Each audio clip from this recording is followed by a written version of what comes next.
Imagine waking up one day and your house is just full of frogs, not one or two, but thousands.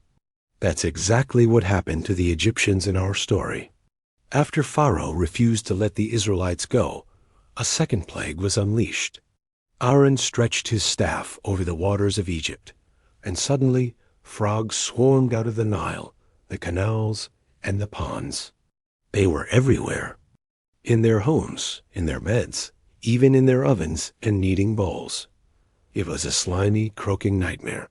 Pharaoh couldn't stand it. He called for Moses and Aaron, pleading, "Pray to your God to take the frogs away, and I will let your people go."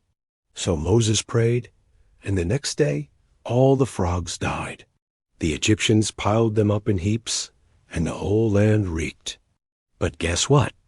As soon as the frogs were gone, Pharaoh's heart hardened again. He broke his promise. So God sent a third plague. This time, Aaron struck the dust of the ground with his staff, and it turned into swarms of gnats. These tiny, biting insects were everywhere, crawling on people and animals. It was maddening. Even Pharaoh's own magicians, who had tried to replicate the first two plagues, couldn't create gnats. They told Pharaoh, "This is the finger of God."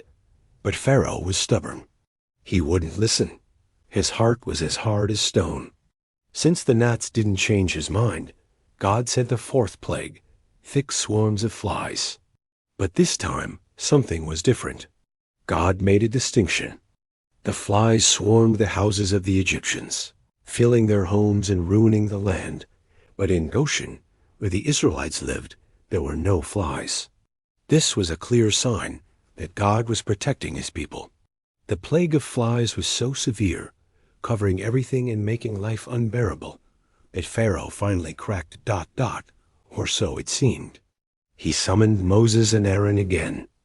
"Go, sacrifice to your God," he said, "but do it here in Egypt."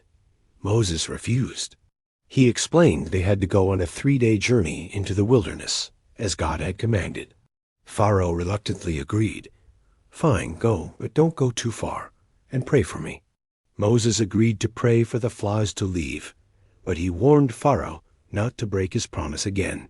The next day, the flies were gone. Not a single one remained. And what do you think happened? Pharaoh's heart hardened once more, and he refused to let the people go. Join us next time to see what happens when the plagues start to get even more serious. Thanks for watching, and don't forget to subscribe.